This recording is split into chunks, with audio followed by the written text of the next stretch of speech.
You can make $2,000 a day painting lines in parking lots for commercial businesses, and in this video, we're going to be breaking down everything you need to know in order to get started. From licensing and insurance, equipment, materials, pricing, how to get your first few customers, and if you stick around until the end, Chris is not only going to share with you the biggest jobs that he's ever gotten, how he quit his job and went full-time into his business, but he's also going to share with you the biggest mistakes that he made so that way you can avoid them. But if you're really serious about starting a parking lot striping business this year, check out the How to Stripe course. It'll be the first link in the comment section and the description. In it, you're going to get over 8 hours of in-field training on how to do this work, as well as how to build a profitable striping business. Also, if you need help keeping up with customers, sending estimates, invoices, or collecting payments all for free, then check out Quote IQ. It'll be the second link in the comment section and the description. And right now, you can try any Quote IQ tier for just $1 at myquoteiq.com. But without further ado, let's go ahead and jump into the video. First and foremost, Chris, let's go ahead and kind of talk about business structure and insurance. So, what kind of insurance do we need? What kind of business structure do we need? Can you kind of speak to some of that?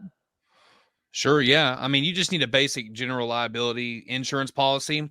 I would say that it'd be really good for you to start at a $1 million policy, which really isn't that expensive. I think our policy is like $40 a month and then gives us $1 million in coverage. So that's just to protect you from any potential liabilities that may happen on the job. And so that's pretty much for the business insurance side of it. And then as far as the licensing is going to depend on where you're located at in the country. So where I'm at, we don't actually have to have a business license to start striping. So I'm not sure if that's the case. Is it like that where you are in your state?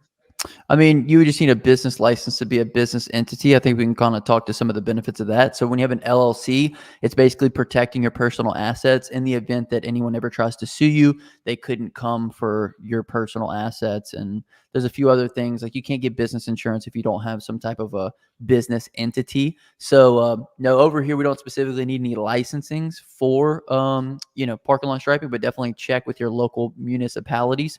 The other thing is I'll leave a link below for you guys to get a free insurance quote. But Chris, I know you had an interesting, kind of story with regards to how you did your business structuring from the beginning and how that's kind of shifted. Can you kind of tell us a little bit about that? Yeah, well, it was kind of interesting when I first set up my business. I really didn't have a good understanding of what it was to own and operate a business. I was brand new at it. So whenever I initially set it up as a DBA. And then we actually gained a good amount of traction after that. And so when money started actually coming in, I went to an attorney and kind of sought some legal counsel for some customer contracts for my business. And then I actually told him how my entity was set up and how we were operating under a DBA. And he's the one that actually gave me counsel of how I should be running it under an LLC. So we actually are restructuring now so we can have that extra added layer of protection. Okay, beautiful. And just for anybody who doesn't know, DBA is doing business as. Can you explain do you know any other facets to DBA and why that kind of was like the first, iteration of your business, Chris? Sure. I think it was because it was my first business endeavor. So I actually have a CPA that would do all of my taxes. And I wasn't sure if she believed that the business that I was starting was just going to be a side business or a hobby, or, turn into a full scale operation where we're going to have workers and so on and so forth. So it actually turned into something a lot larger than I think I or she imagined. And so her and I actually had a conversation the other day, and she's actually going to be the one who's doing the restructuring for me. So excellent. So that kind of covers, business structuring and insurance, kind of like the first base with regards to starting a business. Now, Chris, whenever you first started, some people like to just kind of get going.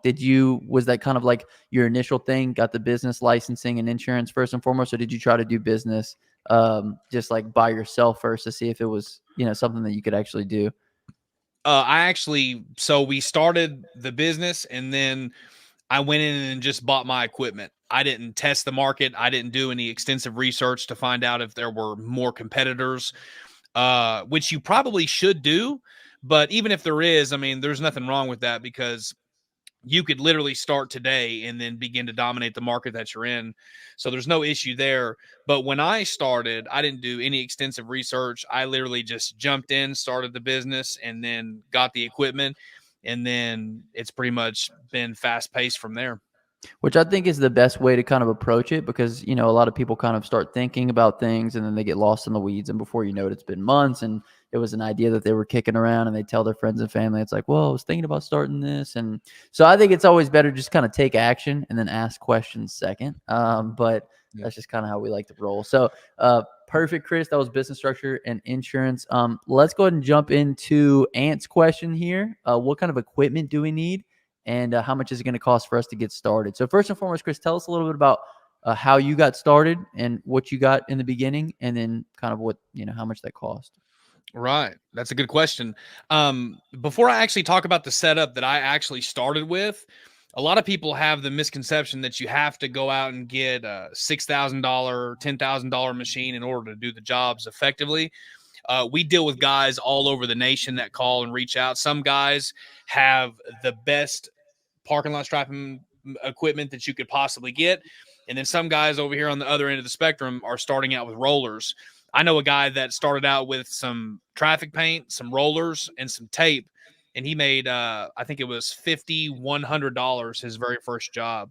So you can start, I mean, right now for a couple $100 and then turn around and make a pretty substantial amount of money in a short period of time. But the equipment that I started off with was the Titan Powerliner 3500, which is a very good machine, very capable machine. And then, of course, as you grow and do jobs and you scale your business, you'll add more machines. So we use Titan and Graco.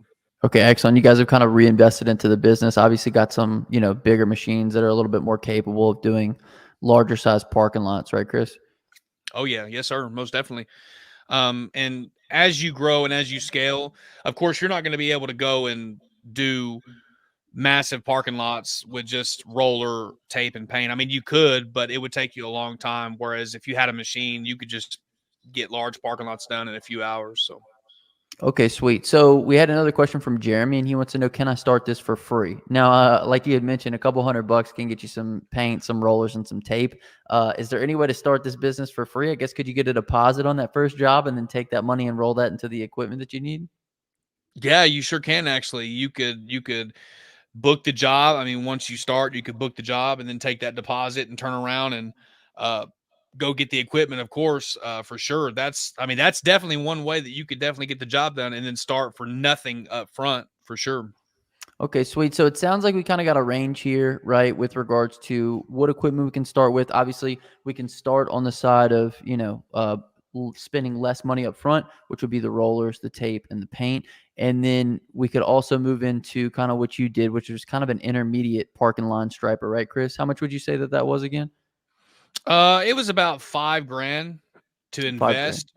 But the thing is a lot of larger companies, and I see this so often, a lot of companies that actually service their customers and they sell the machines, they use these third-party leasing agents. And what happens is they suck guys in for the amount of the machine, and then they tell them, well, you could pay the machine off with one job, and that's true.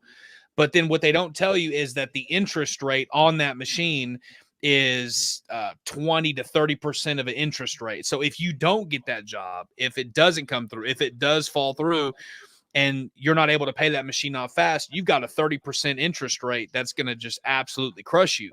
So my advice to guys is utilize your local credit union. I mean, if you're starting on a budget and you don't have a lot of money to invest, if you at least have good credit, you can go to your credit union, you can get a loan, and then you could get the machine. I think I put down maybe $2,000, might have been a little bit under $2,000 for my machine on a 3-year loan on an interest rate that was like 3%. And so if you pay off that loan in a short amount of time, your interest rate is lower. I think I paid like 200, $300 in interest in total. So got it done. I got it done and paid off within the first year. So Okay, excellent. So you're saying that some of these parking lot striping manufacturers might be, you know, getting people a little bit with regards to some of the financing options, huh?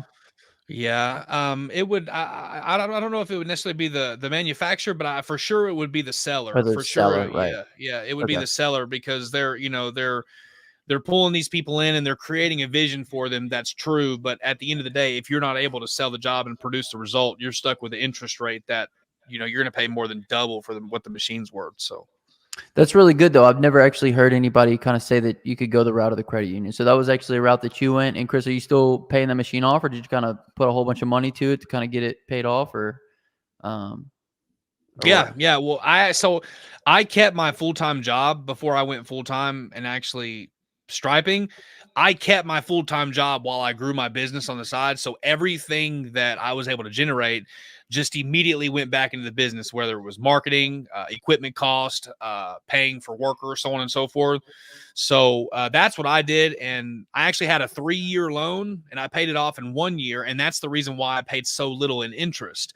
So that's kind of the way that we did it. And now I have an open line of credit with them.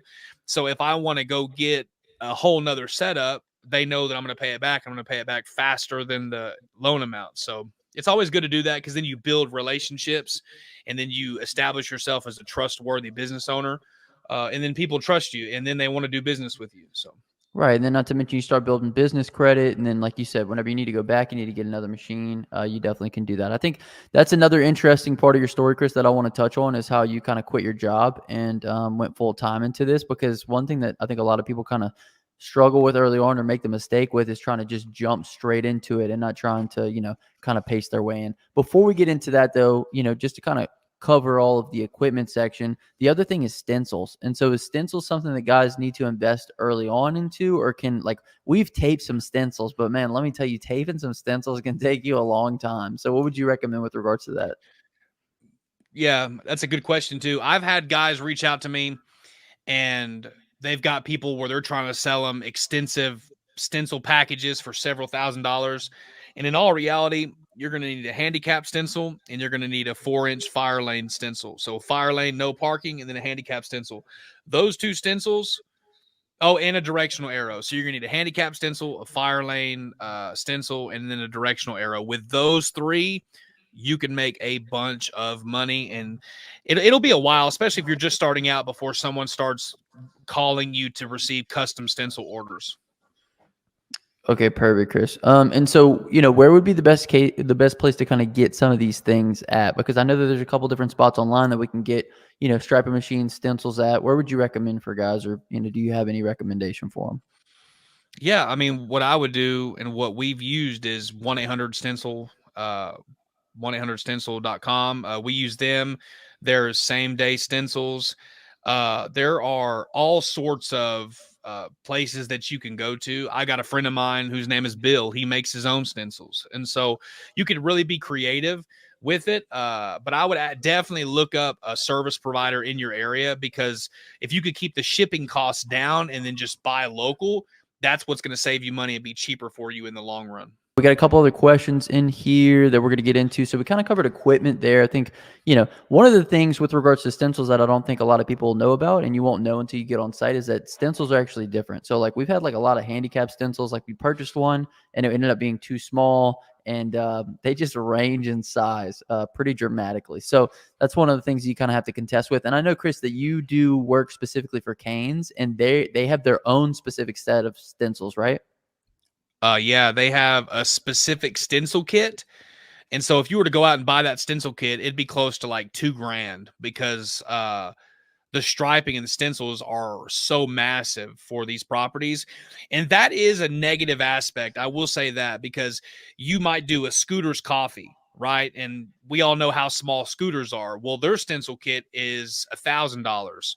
So unless you're taking on an entire franchise with 10, 15, 20 locations, a $1,000 stencil kit for a $400 job is not financially responsible.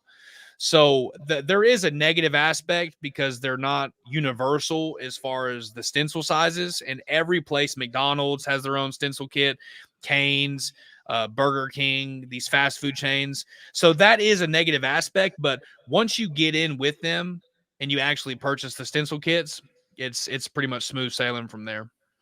Okay, beautiful. You would think that would be something that would be mandated, that everybody would kind of have the same size, but I guess maybe it just isn't. So now that we kind of covered equipment, all the aspects of it, even the stencils that we need, let's kind of go ahead and move into paint. So Wright's Pressure Washing says, what kind of paint do we need? What kind's best, water-based or oil-based? That's a good question. So I actually deal with this a lot when you're first starting out. Everyone starts out with water based, right? I mean, they start out with a latex paint, and that's okay. It's definitely has its uses. I mean, if you're brand new and you're not really good with engaging your trigger mechanism, you're going to want to start with a water paint because it's easy to clean up, because you don't want your lines to be different lengths on every single line. So starting with a latex paint is what I would do if I'm just getting into it. Start with water-based paint, get familiar with the consistency, how to use it, and then I would switch over to a solvent-based paint. That's what we use. We use solvent, and I love it. My machines run solvent all day. Okay, beautiful. Another thing is like specific machines run specific different types of paints, and this was something that Chris made me aware of, and this is something that we go deeper in the How to Stripe course. So if you guys haven't already, check it out. First link in the comment section and the description. It comes with all this stuff. It's over 8 hours of training. Get LSP certified, as well as you guys are going to get the pricing guide if you go ahead and jump in today. So, and you're going to be able to take that with you, a PDF. So we're actually going to go through pricing here in just a second, but it's incredibly helpful to be on site with a pricing guide and be able to kind of refer to that as you're putting together your estimate. So with regards to paint, Chris, anything else we kind of want to cover with paint? I mean, does the people that supply it matter? Like, should we go to, can you get it from a paint store, Sherwin-Williams? You know what I mean? Mm-hmm. Yeah, that's a good question. Sherwin-Williams is pretty much the go-to. There's also Centerline and Transline. But for the most part, I would either go to Sherwin-Williams or Centerline or Transline, because I have found that they have the most durable quality of paint for the best price. There are a lot of people out there that have the same base of paint that may be a lot cheaper, and though that may be nice as far as reducing costs, but if you offer a better quality of paint, then you're going to give your customers the maximum results possible. So there are cheaper options, but for us, we're either using Sherwin-Williams, Centerline, or Transline. Okay, so I think this is the perfect segue to this next question, Chris, and that is, how much are we charging? I know you had a specific instance recently with a Sonic parking lot that you had undercharged on, and you had to actually use like worse paint than what you would typically use. So maybe we can kind of like talk a little bit as to the average ticket on, parking lot striping, as well as like what the minimum price is that you're, willing to charge. I do want to say this before you get into it, though. I actually put together a whole video talking you guys through the most popular services that companies are going to want you to come out and stripe, as well as pricing for each of those. So I'll try to leave a link for that in the comment section and the description, because that's like a 20-minute in-depth video on pricing. But Chris, if you can, talk about the Sonic issue, how you had to use lesser paint because it was a cheaper job, average ticket, and minimum pricing. Sure. Well, what happened was, whenever I first got started, I wanted to try to accumulate a lot of customers in the shortest amount of time to consolidate my effort and then get a customer. And so what happened is I negotiated a set price for all the properties, which, if it's a Sonic that has 10 lines, I mean, it's pretty good, right? I mean, to get that minimum charge. And I wouldn't even if it's 1 line or 10 lines, I wouldn't set up the trailer and then do the mobilization and go to the job and even load up the machine if it's not for $500. I mean, that's the minimum. But whenever I was just starting out, we negotiated a minimum price that was below that 500. And then so what it did was it contractually locked me into an agreement with somebody, and I didn't verify all of the properties. So I just looked at a few, and I was like, okay, the ones that I looked at are pretty small, so it's not that big of a deal. But then whenever I actually started pulling up at these other properties, I realized, like, oh, some of these Sonic locations have a substantial amount of striping. There's fire lane lines everywhere. So in a situation like that, you may have to use a cheaper paint, because if it's going to take 15 gallons of paint and you're charged $144 a gallon, you're looking at close to $420 just in your supply cost for the paint. That's not including labor. And then if you're locked in to where you're making just right under $500, you're just breaking even. So So if you use a cheaper paint, you may have more profits, but ultimately the goal is to use the best paint possible. Okay, so let's go ahead and jump into what does the average ticket price look like, specifically for just a normal commercial property? I know it ranges based on like how big the property is, as well as what's a minimum price. So we get a call for 10 lines. What is like we have to get this amount in order to come out and do it? We're not gonna set up the machine if we can't get at least $500. And that's not to belittle anybody that has a small job. I mean, obviously we're grateful for whatever work that comes in, but when you have a substantial amount of overhead costs that you got to compensate for, and you're paying people, I mean, it's not profitable as a business owner to spend 4 hours, loading up the machine, taking it to the job, filling the machine up with paint, having your workers get to it. And then it's not profitable to spend 4 hours on a job where you're going to make $150. I mean, not when you have employees, not when you have massive amounts of overhead. So we won't even leave unless it's for a $500 minimum, whether it's 10 lines or 2 lines. Perfect, Chris. Anything else with regards to pricing? As I mentioned before, I have a whole video laid out of all the most unique things. Is there any great upsells for parking lot striping? I know we've talked in the past about this being the best upsell for pressure washing specifically. Anything else on site that you like to upsell to, Chris? Yeah, there's a lot about pricing. Before I get into the upsells, real quick, really a sensitive subject within parking lot striping is the pricing structure, though. So that's something that nobody wants to talk about. They do not want to talk about pricing at all. I mean, if you go to a Facebook group or you go to a group on the internet and you ask them about pricing, you will immediately get shut down. No one is responsive. No one wants to help with pricing. And that's just kind of how people are. I think it's like the scarcity mindset. And that's one of the things that I'm really kind of excited for within the course is actually having that pricing guide. So it's like guys have access to the pricing guide where they don't even have to bother asking other people anymore. They just have this guide that they can make reference to. And as far as upsells, there's a lot of things that we could do in a parking lot.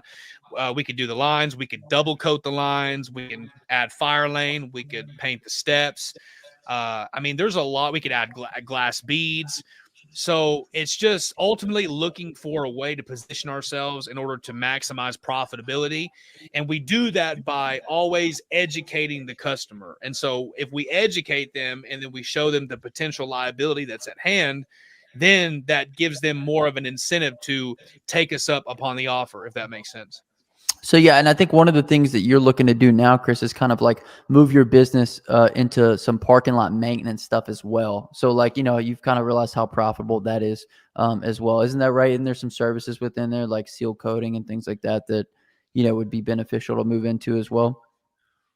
Yeah, there's a bunch of services that you can get into. There's snow removal, seal coating, crack filling, I mean, just pothole patching, all sorts of stuff. And typically what happens is you start off with the lowest cost barrier to entry. And then as you scale your business, you add more services that become more profitable.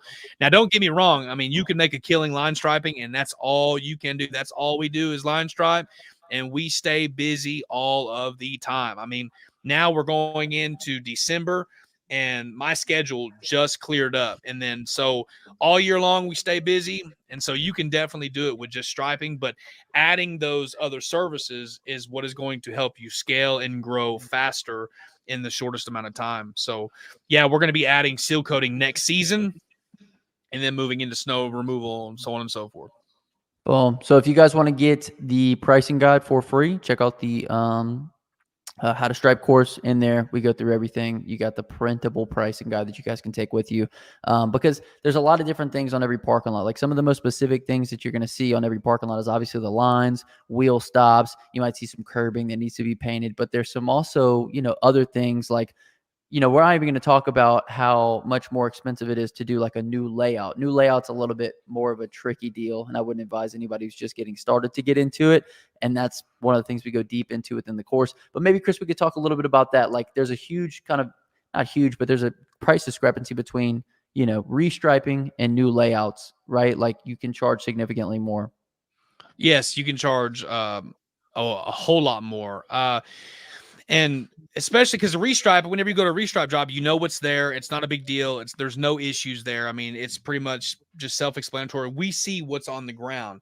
Now with new layouts, just like Justin said, very, very complicated. I mean, even if it's the smallest job, because you have your site plans, you have your specs.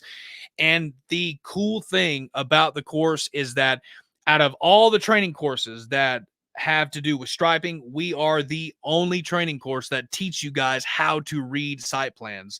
And so a lot of times when guys are just getting started, this is one of the biggest hurdles that guys experience going into the field is the new layout portion. Now, there may be videos on how to do new layouts, but you're going to have to know how to read site plans. And so with that in the course, there's actually 30 minutes of training where we bring in a subject matter expert that's managed multi-million dollar properties and projects.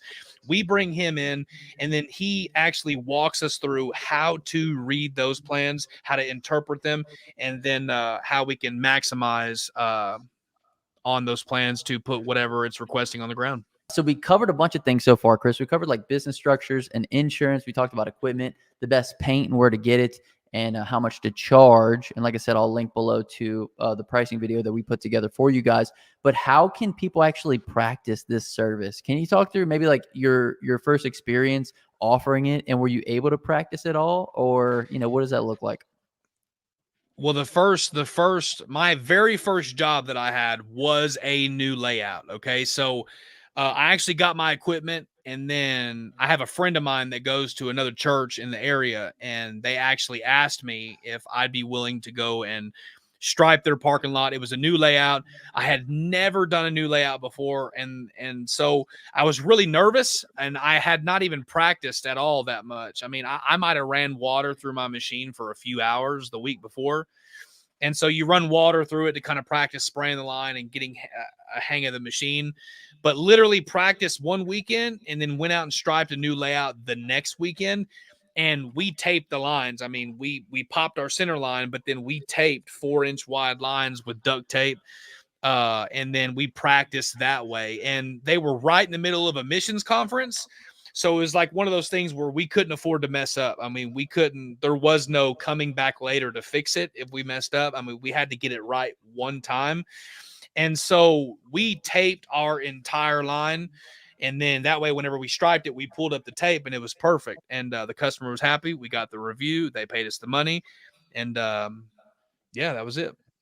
So because this is one of the hardest things to do, especially like, okay, so for somebody that's thinking about investing into the business, right? Money might not be the issue, but actually like doing the job. So me and Chris have actually been doing some in-person trainings. If you guys are interested, definitely hit Chris up and we can discuss doing that for you guys. But I think it's one of the most beneficial things is being able to put your hands on the equipment and actually like be able to roll it, see where you have to hit those time intervals, as you said. I forgot the exact verbiage that you use, Chris, but like there's like intervals. You got to start when the line starts and you got to end when the line ends. And just the things that go wrong in between is anyway. So yeah, definitely check out Chris, if you guys are interested in getting some in-person training. One of the things about the training though is when people reach out and they want to do it. So we show them how to do we showed them how to do it in the field. And one of the things that we let people do is understand that if you get paint somewhere where it is not supposed to go, then you will have to spend time scraping that paint up, because you have to understand and internalize the problems if you don't hit it on target, right? Because if you don't do it right, you're going to have to scrub that line up, you're going to scrub that paint up, you're going to have to scrub the areas up. So yeah, I mean, it can be difficult at times, but see, that's why we bring guys on in the training. We show them how to do it, but we let people make mistakes because you learn by your mistakes. Okay, but in the event, Chris, that somebody does make a mistake, like how easy is that to resolve? And then what are the things that have to take place in order to fix getting placed somewhere or getting paint somewhere where it's not supposed to go? Right. So if it's just a minimal line, I mean, it's not, maybe you might have popped your chalk line and, it's just a centimeter mistake. I mean, that's not really that big of a deal. You can kind of take a wire brush and you can brush out the lines that aren't supposed to go there, or cut a couple drips or something like that. So for the most part, you could kind of grind it up with a wire brush. But if you make a big mistake, like a paint spill or something like that, then there's nothing you can do. You're going to have to let it dry. You're going to have to pressure wash it up with probably a hot temperature pressure washer and stuff like that. So as far as minimal mistakes, we let guys make minimal mistakes so they can internalize the process of, hey, this is important. There is a process. It's got to be done right. If it's not done right, I'm going to spend hours on my hands and knees scrubbing to get this paint up. So I see Cody in the chat. I just want to make you guys aware that Cody actually has a chemical. It's called graffiti defeaty. And we actually were on site. We were doing this job for an industrial company, and they wanted this line. They wanted a new line. And there was like, it wasn't the best terrain to be putting the line on, and we didn't properly pop the line before we put it down. So when the line was finished, it was crooked and it did not look good at all. And the only way to get the line up was we actually had to pressure wash it. We had to apply graffiti defeaty to it, and then we had to, wait for it to dry, come out, and repaint it again. But I think that's a great, learning experience, Chris, like saying that if you make a mistake, you got to fix it so that way you understand the repercussions of making that mistake. So just for anybody who knows, southeastsoftwash.com, check out graffiti defeaty. It's definitely will come in handy for you if you ever make a parking lot striping mistake. One of the things I don't think anybody notices, because we chop these out of the video, is that when you have a paint clog and the line stops, sometimes you'll get splatters on either side of the line, right? And so, Chris, are you able to fix those whenever those type of issues do arise? Because that's completely out of your control. It's not like you meant to get a paint clog. Yeah. One of the things that is true. One of the things that's why I like to use solvent paint, because with solvent paint, you could just spray and then turn your tip guard or turn around your spray tip and then pump the trigger a couple times. And then you can kind of get those clogs out of there. But that solvent paint, man, I'm telling you what, it just runs smooth. You don't have to strain it, so it minimizes the potential risk of clogs. And so when you use solvent-borne paint, that's like an issue that you really don't have to deal with that often because you don't have to strain it. And so there you go. That's a little tidbit right there. That's some good knowledge for you guys, because the last thing you want is to have paint splatters in a parking lot, man. It just does not look very professional. Okay, so Chris, we covered a lot. We've already talked about, if somebody wants to get into the business, how they can get that first experience. Obviously, you were under an extreme amount of pressure for your first job, a new layout, and it had to be perfect.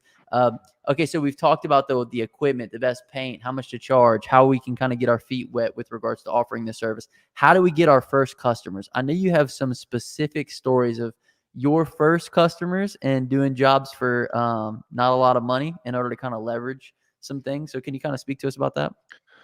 yeah, this is actually something that I talk to guys all of the time about. Okay, so I get questions like this all the time where they reach out and they say, it's always, Chris, I'm going all in. I quit my job, or I got fired from my job, and now it's time for me to go all in.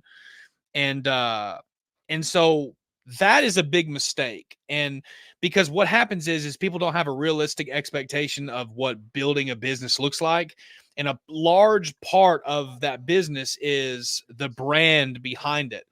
And so what I did was I utilized my full-time job.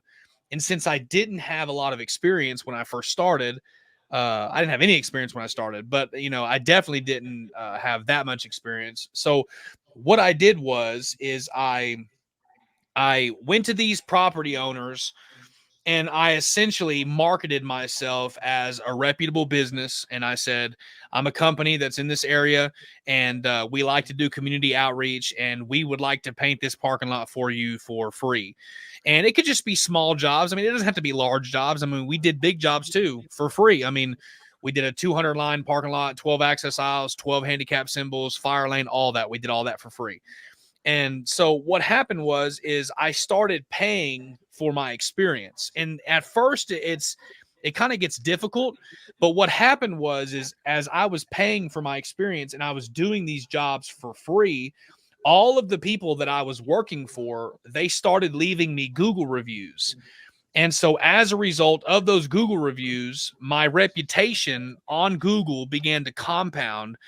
And then I spent the first probably 6 months just accumulating Google reviews and really essentially taking a loss. I would pay for the paint, I would do the job, and they would give me a review. But I didn't really become profitable until about my 6th month in business. And then by then, all of my business just came from Google. So it's just like, after we dedicated that time to build the brand and actually accumulate the Google reviews, we just absolutely blew up on Google. And now we've got the most reviews in the state. I mean, I think we're tied like with number 3 just because of doing things like that in the very, very beginning, which was building a brand. And that is why most people fail, is because they don't take the time to build a brand and they're just solely focused on how much money they can accumulate. So Absolutely. So this is a great way for us to segue into how you were able to kind of quit your 9-to-5 job and do this full time. So Chris, just to give people context, you were fronting all the money for the paint whenever you're doing these jobs for free, right? And so how many yes, jobs would you say you did for free until you kind of started seeing that, I say about 10 to 15, and which a lot of people might not be able to afford that in the beginning, but I didn't do any market research when I first started my business. I didn't look on Google. I didn't see how many competitors I had. I didn't see any of that. And so this is how I know that guys can succeed in a short amount of time if they take the actionable steps to do things the right way. Because I'm competing against 30 other companies, and I think 3 other businesses, it might be 2 or 3, set up their GMBs that I checked the other day. So now it's 30 plus myself and 2 more. That's 33 businesses in my immediate area that do the same service as I do. But they don't have as high as a 5-star rating on Google that I do. So though I've been in business for a shorter amount of time, a lot of these larger contracts are starting to call us because the social proof on Google is a lot higher than maybe a competitor that's been in business for 20 years. And that is the key. And so we probably did, I say, about 10 jobs for free. 10 jobs, and it cost in the paint, and it was I did have to take a hit and a loss, but it was totally worth it. And if I had a chance to do it over, I would do it the same exact way over again, because what it did is allow me to leverage my social proof on Google, and now we get some really large contracts as a result of it. And so you recently had an experience where you have a deal with Sonic where you do a bunch of their franchises, but you recently had an experience where you went out and painted one of these Sonics and it wasn't a part of the franchise, Chris. So you did another free striping job, which actually led to a potential for more contracts. Can you kind of speak to that a little bit and tell us that story? Yeah, I did. So we would do particular work for a franchise that has, I think they have 11 locations in the state. I think they may have close to 20 in the surrounding states that we're not able to get to. But yeah, we actually went and did a job last night, and I was dreading on doing it because it was a lot of striping. And so long story short, I was just like, okay, I need to buckle down. I need to go get it done. The season's closing. And then so we ended up doing the job.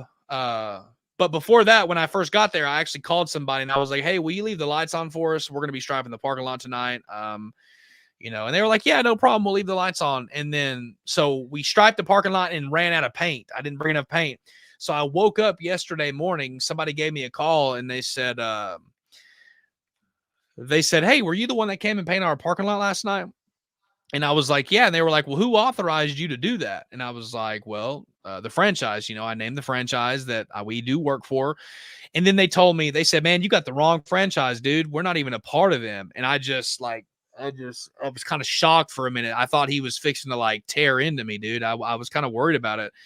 But then he said, we've got 12 locations. The striping looks great. Will you please give us a quote on all of our properties? And they wanted to be pressure washed too. So we're really going to work out something where we can do their dumpster pads and then their outside table and chair areas and then stripe for them too. So that's going to be pretty good. We'll try to lock them in every year. So Beautiful. So with regards to getting your first customers, Chris's way is the free way. Go do jobs for free, get reviews, leverage those reviews for better Google rankings, and then you'll start getting some of that organic search on Google, as well as just building a good name for yourself within the community. I think that's beautiful. It kind of sheds light on that whole, mindset of, what is it? Fake it until you make it, if you will. So Chris kind of leveraged himself as the biggest guy in his city until he ultimately became that. So I think that that's beautiful. With regards to getting customers, though, Chris, other than Google, would you say that that's probably the main driver of customers at this point within your business?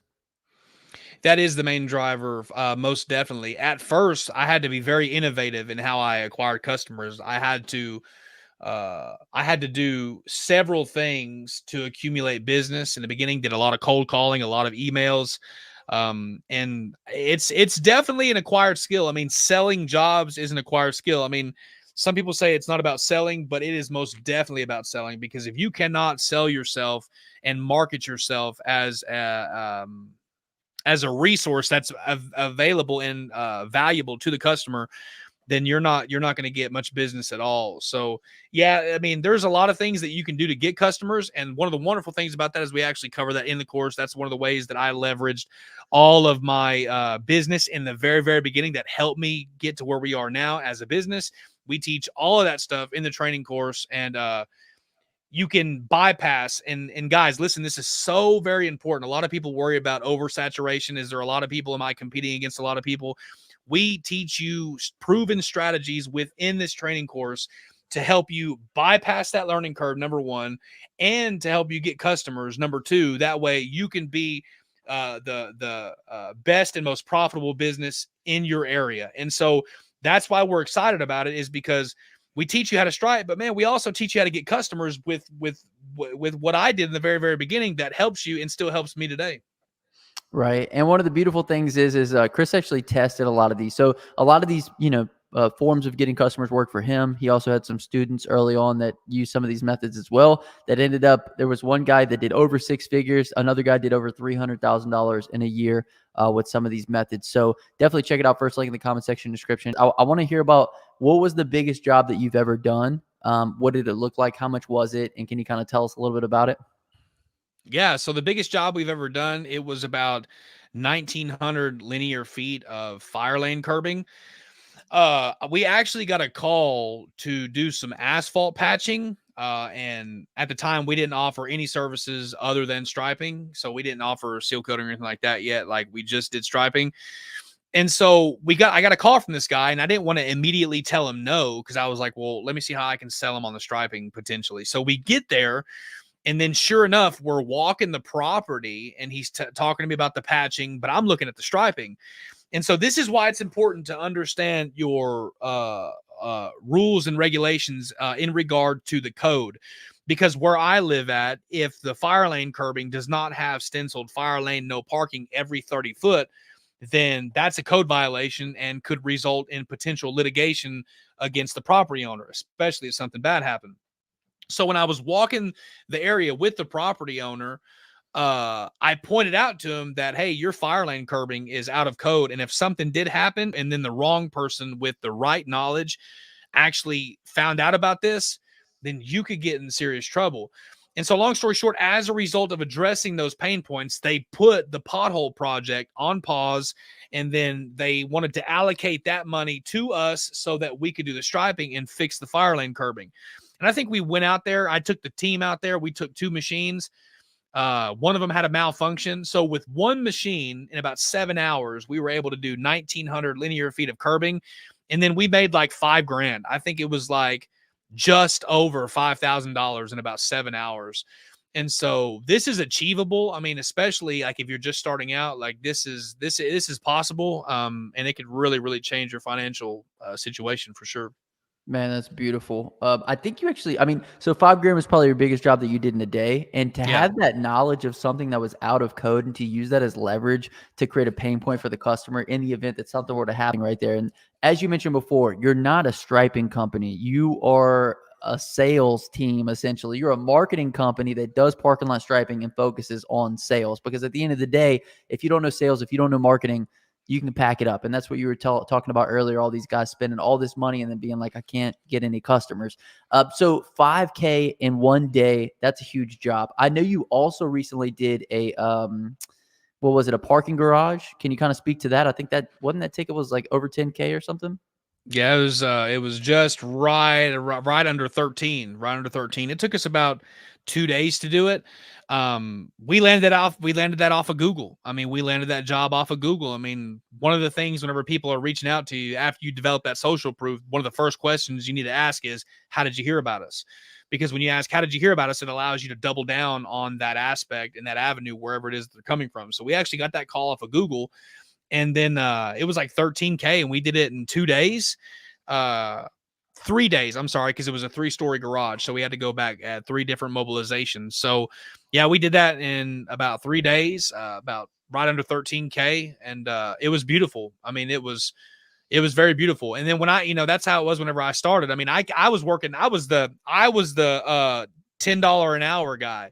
Like, I was the guy working 2 jobs for $10 an hour. I was the guy that was like working nonstop, making the smallest amount of money. And so whenever I just took that work ethic and then shifted it into building this, it allowed me to grow exponentially. So Okay, beautiful, but huge job, man. Obviously, some good money as well. I know that whole job had a few issues on it that we can talk a little bit about later, because I think those were definitely some learning experiences. My next question is, what's the biggest mistake that you've made with this business so far, Chris? And I know that particular job had some learning experiences on it. Maybe we could pull something from there.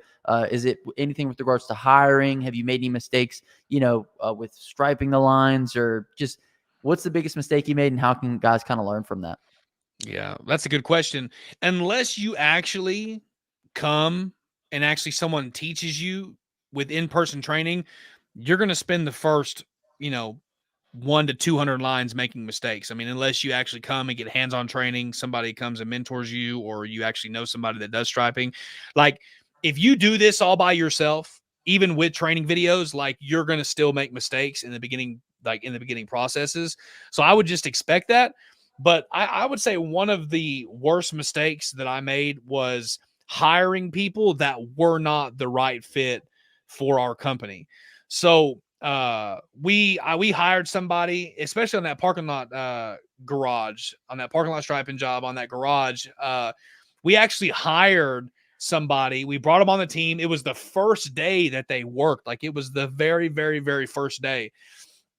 And then I actually assigned them a task. I said, hey, I want you to paint these beams. Just hand paint them. Don't worry about striping them with the machine. You don't know how to use it, and there's a learning curve. So just go ahead and hand paint it. And they kept telling me, it was a friend of a family member that works with me. And so the family member was like, oh yeah, hire him. So the first day I just told him, hey, I want you to do this, paint these beams. And then they kept telling me, no, well, we need to do this. And if we did it this way, it would be better. And we need to set up the machine. We. And so I was like, okay, they kept saying, this is what we need to do. And it was a mistake of me to let them do it. But I like to let people experience failure, because failure is how we learn from our mistakes. So I said, okay. So I set the machine up for them. And I probably shouldn't have did that, because they ended up getting paint all over the column. I mean, they sprayed paint and it went everywhere. So the biggest mistake that I've made is hiring people that are not the right fit for our company, for sure. How did you remedy that mistake, Chris? Like, was it easy to get that paint off of that column, or is that something you had to just discuss with the manager?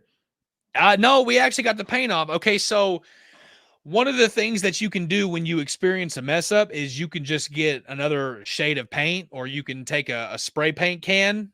So if you're in a parking garage, you could take a spray paint can of charcoal gray, the same color as the ground, and then you can essentially cover up your mistake. And then, by the time that spray paint fades, the other stuff's going to be faded too. So we actually just covered it up with some paint. We repainted the entire beam, and you couldn't see the defects in it at all. So we ended up getting a 5-star review. We got paid. Customer loved it. And then they actually called us back to restripe the parking garage directly north. So Dang. Okay. Beautiful. So we made the scenario right. Now, Chris, in that instance, was it a case of hiring out of desperation, in a way? Like, weren't you in kind of a hard place because they needed this thing done quickly, and you just needed somebody there to kind of, fill a spot? Was a little bit of a desperation hire as well? yeah, it was. I would say it was coupled with desperation and just ignorance, really, because I had other people that were asking me to come and work. but I didn't, I was kind of uncertain about it. But then the people that already work with us, right? So like we've already got a team that does our striping for us. Like when I'm not out in the field, they're out working with me and for me. So they were recommending them. They were saying, hey, you should think about it. You should think about it. And then after they kept asking me a couple times, I was like, okay, I'll think about it. Let's try them out. And then we tried them out. It was a disaster.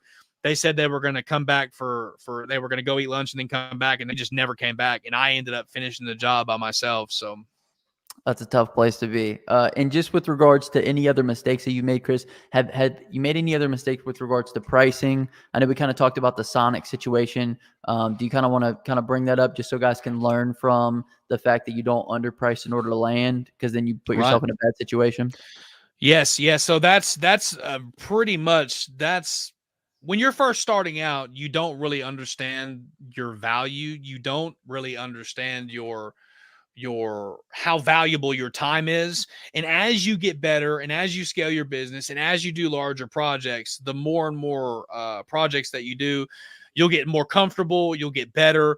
And so one of the first things that I did was I actually locked myself into an agreement with somebody for a flat rate on each location. And I shouldn't have did that, because I did that out of desperation. I did that because I was desperate to try to get a customer from the very beginning, whereas I should have positioned myself a lot better. But I went so low that they didn't want to go with anyone else, and I don't blame them, because they pretty much got the job done for free. Right. And so now you're in a situation where you're actually spending more money on the paint than kind of a break-even situation, if you will, right? Oh yeah. I'm actually going to do those myself as much as I can, because if I bring the crew with me, I'm at a loss then. Like every time we do one and it's a bigger job, I'm at a loss because I got to pay for the paint and the equipment. So if at all possible, when I'm taking care of that customer, I think we've got a few locations left, and then we'll kind of be done with our agreement. But when I'm working at their property, I'm usually doing it by myself, because I don't want to take a hit and a negative on the employment costs.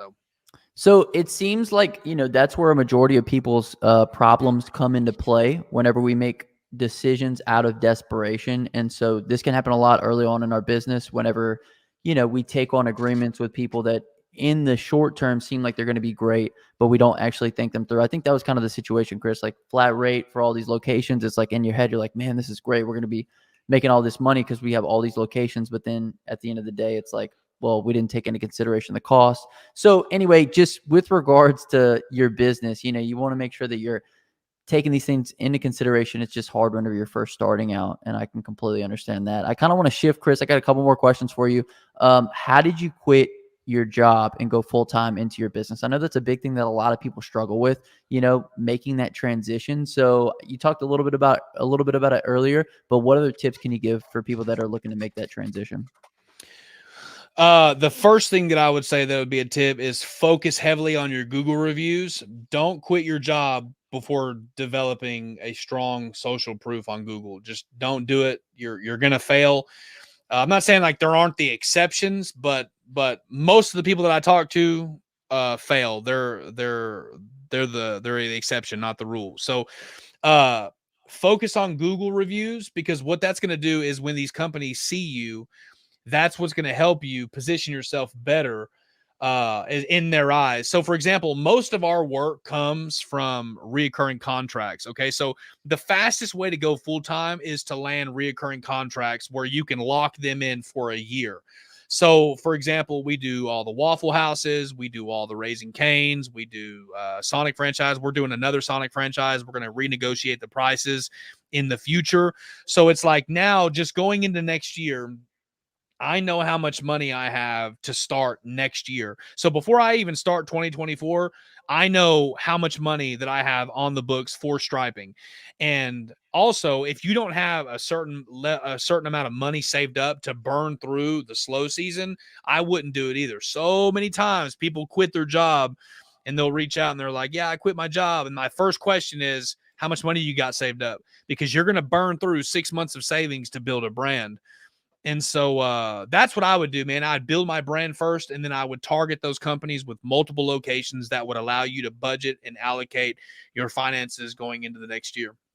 Right. It's all about replacing income and finding those recurring contracts so that way you know that, in when I quit this job, I have all this money to replace that income. And Chris, you actually did something really good for yourself because you were kind of in a bad situation with regards to your 9 to 5. As you mentioned before, you weren't making very much money. And so what you're making now is a huge step up. And every day you're able to invest in your business rather than investing and pushing someone else's business forward. Wouldn't you say so?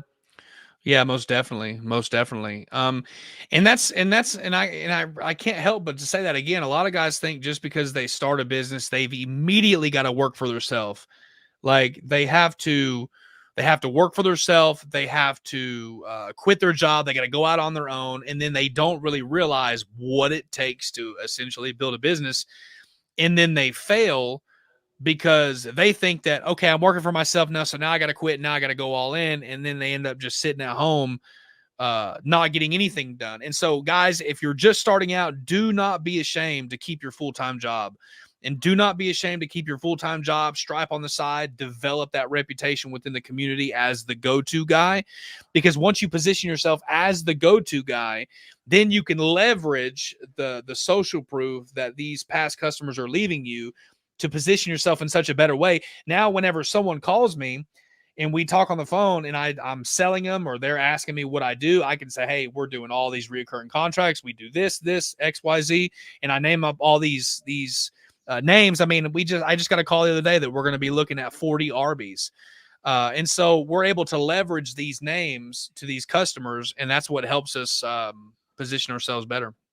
Right. One of the things I don't think people really realize when they want to make this shift is it's all going to be on you. And at this point in your business, Chris, it's all on you. And until you're ready to kind of realize some of that risk, I don't think you're ready to kind of, make the shift. And so that's what we're kind of talking about, the security blanket of, you know, um, having all the Google reviews, having all the recurring contracts. That's really going to help you kind of make that transition. So I think it's beautiful what you've been able to do for yourself, Chris, and giving yourself a better situation. The last question that I have for you, Chris, is, your first year you did over $60,000 within your business. What kind of advice could you give to people that are looking to kind of replicate that success?